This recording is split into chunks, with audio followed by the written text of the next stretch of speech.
समाधि में किस भगवान के दर्शन हुए ये भी हमें बता देते हैं। गुरुदेव ने जो मंत्र दिया अपनी पत्नी को भी नहीं बताना चाहिए, अपने पति को भी नहीं बताना चाहिए, लेकिन हमारे पति तो हमसे बड़ा प्रेम करें, उनका प्रेम स्वार्थ का नहीं, हमसे सब बता देते हैं। तो यहाँ पर नारद जी ने योजना बनाई कि अब बात कैसे बने। तो नारद जी ने कहा कि तब तो बड़ी अच्छी बात है मैया, प्रेम करते हैं तो ये भी बताया होगा कि गले में जो मुंड माला पहनते हैं उसमें किसके मुंड लगे हैं। पार्वती जी ने कहा सब बात बताई नारद जी, लेकिन यही बात नहीं बताई, तो खाक प्रेम करें फिर। जब यही नहीं बताया कि 24 घंटे जो मुंड माल लटका करके घूमते हैं उसमें किसके मुंड लगे हैं, फिर क्या प्रेम करते हैं? कोई प्रेम है ये? अब हम तो चलते हैं मैया तुम देख लेना, ऐसे नहीं।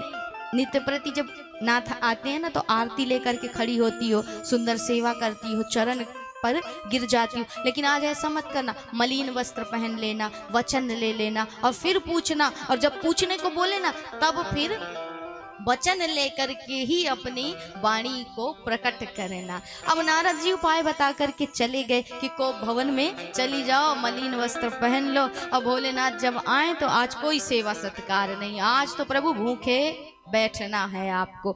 अब नारद जी चले गए, पार्वती मैया चली गई कोप भवन में। नारद जी ने आवाज लगा दी कि बाबा मैया ने याद किया। भोलेनाथ भी समाधि से उठ करके आए, देखा आज कोई आरती की थाल नहीं, कोई सेवा सत्कार नहीं, आज तो देवी कोप भवन में पधारी हुई है। भोलेनाथ ने जाकर के देखा और कहा देवी क्या बात है, आज इतनी रुष्ट क्यों हैं आप, और इस तरह मलिन वस्त्र धारण कर रखा, ऐसे दुखी क्यों है, नाराज क्यों है, कारण बताइए। तो यहाँ पर पार्वती जी कहती है कि रहने दीजिए, अंदर के भी काले और बाहर के भी काले। तो देवी अंदर का काला वो होता है जो कपट करता है, हमने क्या कपट किया? बोले महाराज कपट नहीं किया होता तो ये तो बताते ना कि दिन भर जो मुंड की माला पहन करके घूमते हो इसमें मुंड किसके लगे, आज तक बताया। तो भोलेनाथ के नेत्र सजल हुए और कहा देवी ये कोई पूछने वाली बात है, तुम वैसे तो जगदम्बा हो, पराम्बा हो, तुम कभी तुम्हारा अंत हो ही नहीं सकता, लेकिन चूंकि लीला की दृष्टि से तुम जब भी अपने देह स्वरूप का परित्याग करती हो तो तुम्हारी याद, तुम्हारा स्मरण मुझे बना रहे, इसलिए मैं तुम्हारे ही उन मुंडों को इस माला में पिरो करके धारण कर लेता हूँ। और देवी तुमसे प्रेम करने का एकमात्र प्रमाण है मेरे ये गले में लटकी हुई मुंड की माला। अब तो देवी को और गुस्सा आया, तुम तो महाकपटी निकले महाराज। बोले अब कैसे? तो तुमने कौन सी अमृत औषधि पी रखी है कि तुम्हारी मृत्यु नहीं होती और मेरे को ही बार बार जन्म लेना पड़ता है, मरना पड़ता है? तो तुमने ऐसी कौन सी जड़ी बूटी खा रखी है? भोलेनाथ ने कहा एक ही बूटी है और वो है हरि नाम की बूटी महाराज। मेरे गोविंद के नाम की अमृत बूटी अर्थात श्रीमद् भागवत कथामृत का मैंने पान किया, जिसकी वजह से मेरी मृत्यु नहीं होती। तो मुझे भी सुनाइए और अमर कर दीजिए सदैव के लिए। तो यहाँ पर भोले बाबा कथा सुनाने वाले हैं। कथा का नियम होता है कि कथा हमेशा, कथा के 3 नियम भोले बाबा ने बताए कि कथा हमेशा सन्मुख बैठ करके सुनना चाहिए, पीछे से सुनना अर्थात ब्रह्म विद्या की चोरी करना होता है। दूसरा, कथा में बीच में कभी उठना नहीं चाहिए। यदि आपके पास समय नहीं है आप कथा में मत आइए। थोड़ा सा सख्त नियम है लेकिन हम आपके कल्याण के लिए बोल रहे हैं। कथा में यदि आपके पास पूरा समय नहीं है आरती तक बैठने का तो आप कथा में मत आइए महाराज। क्यों? क्योंकि यदि आप आरती से पहले उठ करके जाते हैं तो आप कभी देवी भागवत पढ़िएगा। देवी भागवत में भी आया है कि महाराज जो कथा में आरती से पहले, कथा विश्राम होने के बाद जो आरती होती है उससे पहले उठ करके जाता है, उसके घर की पूरी लक्ष्मी चली जाती है, उसके घर में हमेशा दरिद्रता बनी रहती है। हमारे पुराण कह रहे हैं, शास्त्र कह रहे हैं, हम नहीं कह रहे हैं। आप बैठो ना बैठो, हमारे यजमान जी तो बैठे हैं, सुनेंगे ही महाराज। इसलिए हमें कोई फायदा नहीं, कोई लाभ नहीं, लाभ आपका ही है। थोड़ी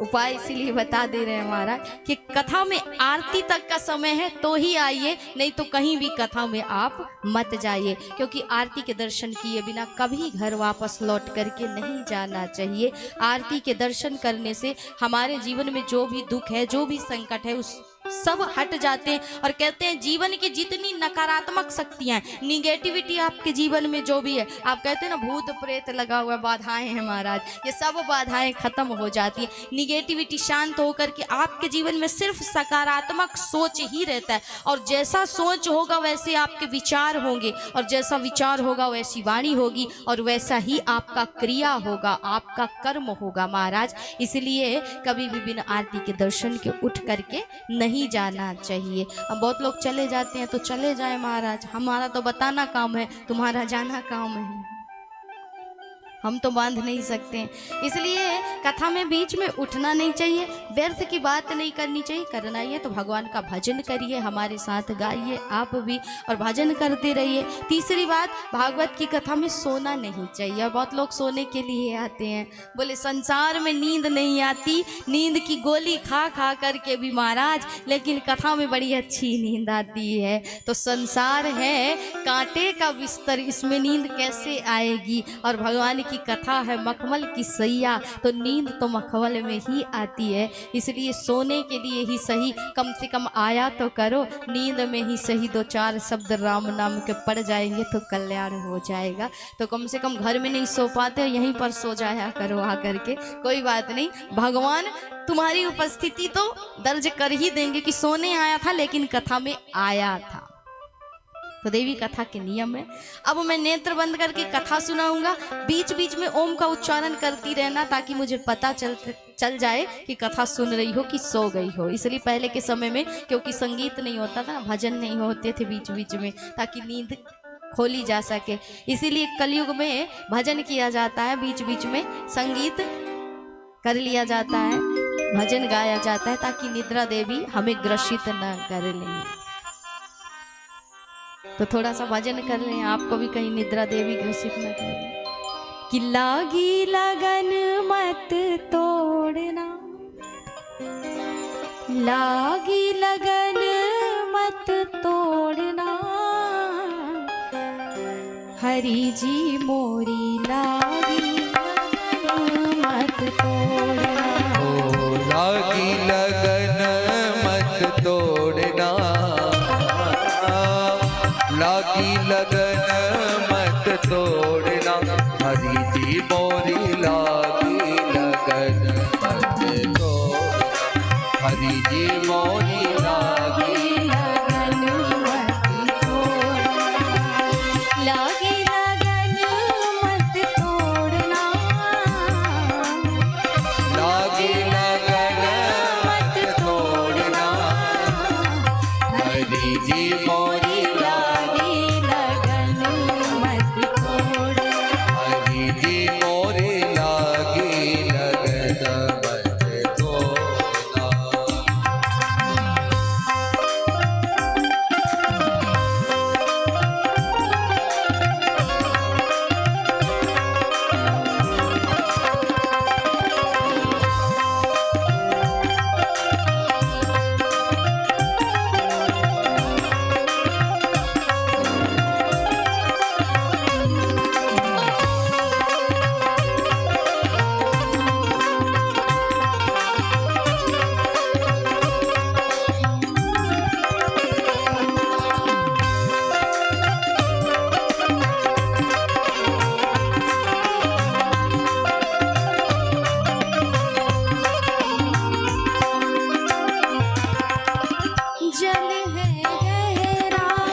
तो भोले बाबा आज कथा सुना रहे हैं। पार्वती मैया सुंदर श्रोता बन करके बैठी हुई। कथा आरंभ हुआ, वहाँ पर कोई भी नहीं था, लेकिन वहीं पर पीछे वो जो अंडा था वो पड़ा हुआ था। अभी उसमें जीव का प्रादुर्भाव नहीं हुआ था, लेकिन पहले दिन की कथा जैसे ही सुनी तो उस अंडे के अंदर सुंदर से जीव का प्रादुर्भाव हो गया। दूसरे दिन तीसरे दिन की कथा सुन करके उसमें प्राण आ गए और सुन करके आनंद से वो सुख फुदकने लगा। महाराज आनंद से कथा का रसपान करने लगा। अब जैसे ही कथा एकादश स्कंध में पहुंची तो मैया पार्वती को थोड़ी सी झपकी आ गई। यहाँ पर प्रसंग चल रहा था कि उद्धव और कृष्ण का प्रसंग चल रहा था। भगवान से उद्धव कहते हैं कि प्रभु आप इस धराधाम को छोड़ करके जा रहे हैं, तो आपके जाने के बाद धर्म किसकी शरण में जाएगा। ये प्रसंग चल रहा तो मैया की थोड़ी सी निद्रा लग गई, समाधि आ गई। अब मैया चली गई थोड़ी सी समाधि में, निद्रा में। तो महाराज हुआ ये, ऐसा करो भैया साउंड बंद कर दो, तुम्हारे साउंड के बिना ही हमारी आवाज अच्छी जा रही है।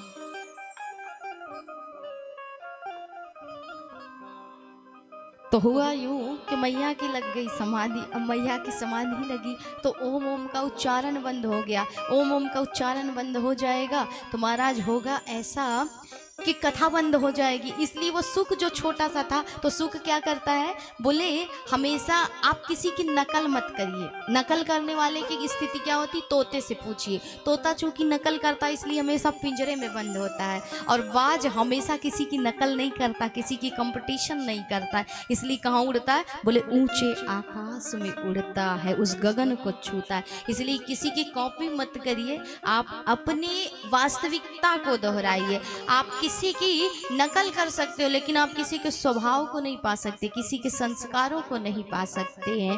तो ये जो तोता होता है इसकी नकल करने की आदत होती है। सुख भी वहां पर ओम ओम करने लगे, कथा चलने लगी। अब कथा विश्राम हुई तो भगवान ने कहा कि बोलिए बाल कृष्ण लाल की। आप तो सो गए, लेकिन पार्वती मैया भी जो सोई हुई थी उनकी निद्रा खुल गई। महाराज तो आगे क्या हुआ, भगवान गोविंद ने क्या उत्तर दिया, देवी तुमने कथा नहीं सुनी, कथा पूरी विश्राम है गई, मैंने तो सुनी नहीं, तुमने नहीं सुनी, तो ओम ओम का उच्चारण किसने किया। पीछे देखा वो नन्हा सा सुख कथा का पान करके फुदक रहा है। अब महाराज ने देखा तो देख करके भोलेनाथ को बड़ा क्रोध आया। इसने कथा सुनी, इससे द्वेष नहीं है, इससे मुझे कोई क्रोध नहीं आया। क्यों दोष, क्यों क्रोध आया, बोले महाराज पीछे से सुनी अर्थात ब्रह्म विद्या की चोरी की, इसलिए मैं इसे जिंदा नहीं छोड़ूंगा। त्रिशूल लेकर के मारने के लिए दौड़े। जब मारने के लिए दौड़े तो आगे आगे वो सुख और पीछे पीछे भोले बाबा। अब वो सुख दौड़ता दौड़ता कैलाश पर्वत के नीचे आया। कैलाश पर्वत के नीचे ही पड़ता है बद्रीनाथ धाम, यहीं पर निवास करते थे व्यास जी महाराज। व्यास जी महाराज की पत्नी थी विटका देवी, जिन्होंने आज कहा ही था अपने स्वामी से कि बुढ़ापा तो आ गया लेकिन संतान नहीं मिला। तो यहाँ पर व्यास जी कहते हैं सब हरि की इच्छा है, हरि की इच्छा होगी तो संतान भी मिल जाएगी। बात चल ही रही थी, उबासी आई, मुख खुला, और जैसे ही मुख खुला देवी का तो नन्हा सा सुख उड़ता हुआ आया और मुख से गर्भ में प्रवेश कर गया। बोलिए सुखदेव जी महाराज की। यही सुखदेव जी महाराज भोलेनाथ ने देखा, और देख करके जब उन्हें मिले नहीं तो लौट करके चले गए महाराज।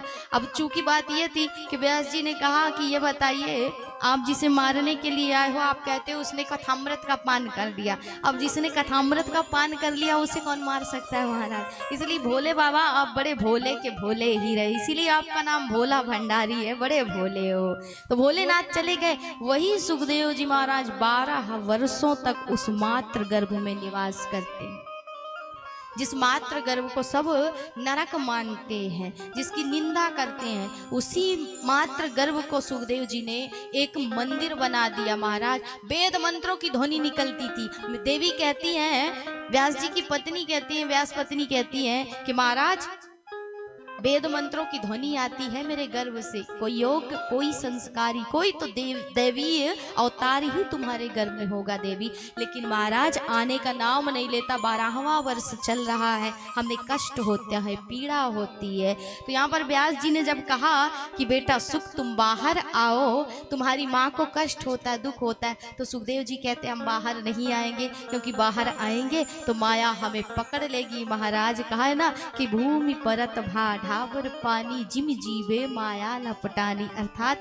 वर्षा की बूंदें जब, और समास होता है कि गागर में सागर को भर देना, जो कलयुग में चल रहा है महाराज। अभ्यास विधि नहीं चलती, क्या चलती? समास विधि चलती है। यहाँ गागर में सागर को भरा जा रहा है, छोटी सी बुद्धि में भरने का प्रयास किया जा रहा है। किसको? अनंत सागर रूपी उस परम ब्रह्म परमात्मा को, जो आनंद सिंधु सुख राशि सी करते त्रैलोक सुभासी, अर्थात जो आनंद के सिंधु है, सागर है, उसे भरने का प्रयास हम किस में कर रहे हैं? इस छोटी सी बुद्धि में। और वो भी 7 दिनों में महाराज। 7 दिनों में, पूरे दिन नहीं, 24 घंटे नहीं, कितने घंटे?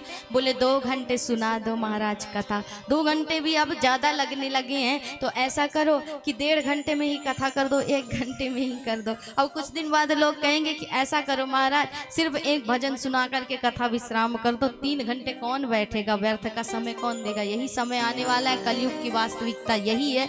लोगों के पास, कहा जाता है ना, पहले के समय में घड़ी नहीं होती थी, लेकिन समय सबके पास था एक दूसरे के कष्ट को सुनने का। लेकिन आज घड़ी सबके पास है, पर समय किसी के पास नहीं है कि किसी के पास बैठ करके उसकी पीड़ा को जान सके, उसको समझ सके। तो पहले का समय ही ज्यादा अच्छा था, जब घड़ियां नहीं थी, लेकिन समय हर चौराहे, हर तिराहे में लोग बैठ करके एक दूसरे को देते थे महाराज, एक दूसरे के दुखों को समझते थे, संकट को मिटाने का प्रयास करते थे। लेकिन आज घड़ी तो सबके पास है, पर समय सबके पास अब नहीं है। सिर्फ हाथ में घड़ी पहन रखी, सब भाग रहे हैं, सब दौड़ रहे हैं। इसलिए कथा बड़ी संक्षिप्त रूप से सुनी जा रही है। तो इनके जीवन चरित्र का तो बहुत विस्तृत वर्णन है, पर इन्हीं व्यास जी महाराज ने जन्म लिया उसी सत्यवती और पराशर जी के द्वारा, जिन्होंने जन्म लिया और जन्म लेते ही सीधे चले गए वन। उत्तराखंड की गुफाओं में जाकर के इन्होंने ध्यान लगाया।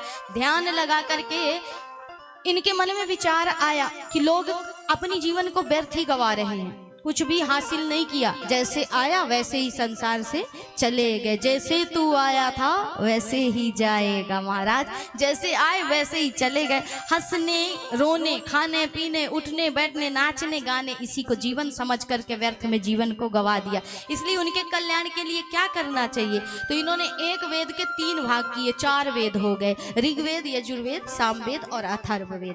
4 वेद हो गए, अभी भी मन नहीं भरा, तो इन्होंने 17 पुराणों की रचना की। 17 पुराणों में विष्णु पुराण सबसे श्रेष्ठ था उस समय। 17 पुराणों की रचना करने के बाद भी इनके मन में संतोष नहीं आया, तो ये बड़े चिंतित बैठे थे। नारद जी का आगमन हुआ। नारद जी ने कहा कि महाराज क्या बात है, आजकल बड़े चिंतित रहते, उदास रहते। अब ये दोनों ही भगवान के अवतार हैं, नारद भी और व्यास जी भी। लेकिन नारद जी पूछ रहे हैं कि भगवान आज इतने उदास क्यों, चिंतित क्यों है, किस बात की चिंता है आपको, कौन सी उदासी सता रही है? तो यहाँ व्यास जी कहते हैं कि क्या बताऊं नारद जी, मैंने इतने ग्रंथ पुराणों की रचना की, शास्त्र पुराणों को लिखा, लेकिन मन में संतोष नहीं है। क्यों नहीं है? क्योंकि मुझे लगता है कि संसार में फंसे हुए प्राणी को इस संसार से पार लगाने के लिए मैंने कोई ऐसी नौका तैयार ही नहीं की जिससे व्यक्ति भाव से पार लग जाए। तो नारद जी ने कहा कि महाराज, वेद वेदांतों की भाषा कौन समझेगा, बड़ी जटिल है, इसको सिर्फ जो पढ़ेगा, जो ज्ञान लेगा वही जानेगा। अब संस्कृत हर एक के बस की बात तो नहीं है। अगर इसी बात को हम संस्कृत में बोल दें पूरे 18,000 श्लोकों में, जब हमारे ब्राह्मण देवता सुबह मूल पाठ करते हैं तो आप सुनते हो, मन लगता है, क्योंकि जटिल इतनी भाषा है महाराज कि आप समझ नहीं पाओगे। इसलिए उसे साधारण करने के लिए ही सायंकालीन में प्रवचन किया जाता है, ताकि आप उसे सरलता से, सहजता से इस बुद्धि में बिठा सके। तो कलयुग में आयु भी अल्प है, बुद्धि भी बड़ी अल्प है, छोटी है, इसमें संस्कृत के जटिल शब्द नहीं आ सकते। वेदों को कोई पढ़ नहीं सकता, और यदि पढ़ ले तो अर्थ का अनर्थ कर देता है महाराज। इसलिए आप ऐसा करिए कि संसार में जो रमे जीव है उनके लिए, उनके कल्याण के लिए कोई ऐसी औषधि निकालिए जो उनके रोग को ठीक कर दे। महाराज बुढ़ापा आ गया, मुझसे नहीं होगा, संतों का सानिध्य ले लोगे तो सब कुछ संभव है। और इसका उदाहरण एकमात्र मैं हूँ, क्योंकि मैं भी पिछले जन्म में दासी का पुत्र था, और मेरे बाबा को मैंने देखा नहीं। मेरी मैया ब्राह्मणों के घर में सुंदर, संतों के घर में सुंदर, निवास करती थी, वहीं पर सेवा सत्कर्म करती थी। और महाराज उसके बाद हुआ ये कि वहीं पर निवास करते करते कुछ समय के लिए बरसात के महीने में चतुर्मास करने के लिए कुछ संतों का आगमन हुआ। उन संतों के आगमन के समय मैं छोटा सा था, मैं उनके सत्संग में जाता, सत्संग सुनता, और सत्संग सुन करके मुझ में ऐसा बदलाव आया कि जब वो संत जाने लगे तो मैंने उन संतों के चरणों में गिर गया और सिर्फ इतना ही कहा कि महाराज आप जा रहे हो, मैं जीवित नहीं रह सकता, इसलिए आप मुझे अपने साथ ले ले। तो उन संतों ने मुझसे पूछा कि तुमने सत्संग को सुना है, तो सत्संग सुन करके तुमने निष्कर्ष क्या निकाला? तो मैंने भी कहा कि महाराज मैंने एक ही निष्कर्ष निकाला है कि मोह निशा जग सोव निहारा और देखो स्वप्न अनेक प्रकारा। संसार में सब कुछ एक सपने के समान है जिसमें हम सोए हुए हैं, और जिस भांति जब आप सपने में होते हो ना तो उठने के बाद ऐसा लगता है कि चलो बुरा सपना था टल गया, उसी प्रकार अभी भी सोए हुए हो, जागृत में भी सोए हुए हो, लेकिन जब ये सपना टूटेगा ना अर्थात मृत्यु आएगी। मृत्यु क्या है? बोले मृत्यु है अपने जन्म जन्म के आपने जीवन में जो भी कर्म किया है उसके हिसाब देने के दिन को ही मृत्यु कहा जाता है। हिसाब किसे देना है? भगवान को देना, मालिक को देना, जिसने तुम्हें भेजा है यहाँ पर। हम तो सिर्फ उसके पहरेदार हैं, नौकर हैं, इसलिए उस मालिक को जिस दिन हिसाब देना पड़े वही है मृत्यु का दिन। अब महाराज ये संसार सिर्फ एक सपना है, मैंने यही जाना, ना कोई किसी की मैया, ना कोई किसी का बाबा, ना कोई संबंधी, ना कोई अपना, ना कोई पराया। सिर्फ कबीर जी कहते हैं ना कि मैं मेरे की जेवरी हरि गल बांध्यो संसार, और दास कबीरा क्यों बंधे जाकी राम आधार।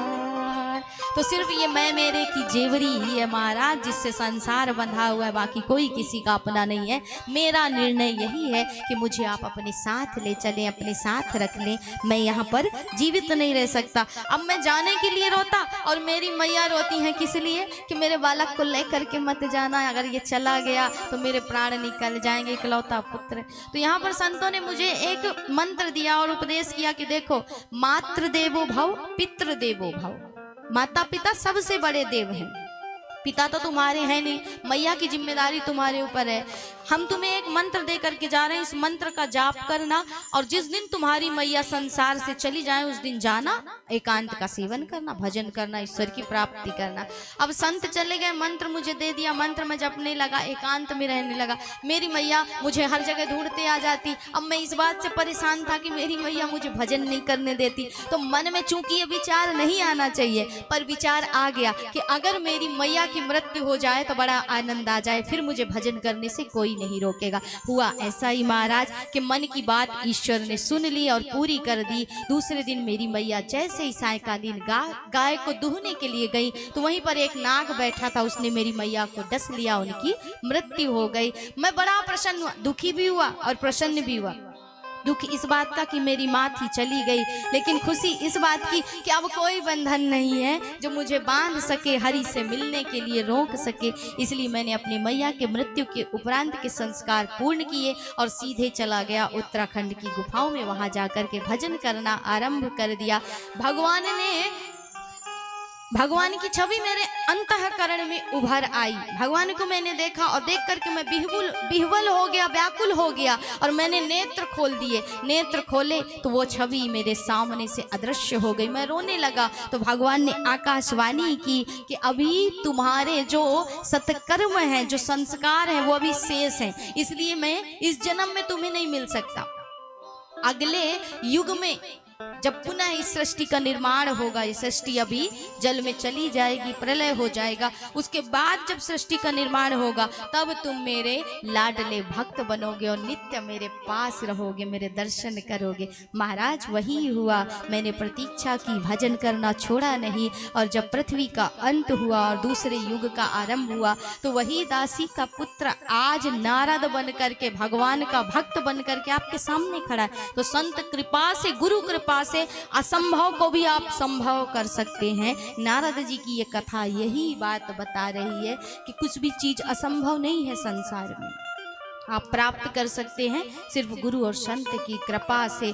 आज नारद जी ने वही चतुर श्लोकी भागवत जो ब्रह्मा जी ने, नारायण प्रभु ने ब्रह्मा जी को और ब्रह्मा जी ने नारद जी को दी। व्यास जी महाराज के कानों में उस मंत्र को दिया, चतुर श्लोकी भागवत को प्रदान किया। उसी चतुर श्लोकी भागवत का व्यास जी महाराज ने विस्तृत रूप से निरूपण किया और सुंदर इसका लेखन करके, अब लेखन तो कार्य पूर्ण हो गया, विश्राम हो गया, लेकिन अब इसका उत्तराधिकारी कौन है, इसका वास्तविक अधिकारी कौन है, जिसने सब कुछ त्यागा हो, जिसने सब कुछ छोड़ा हो महाराज।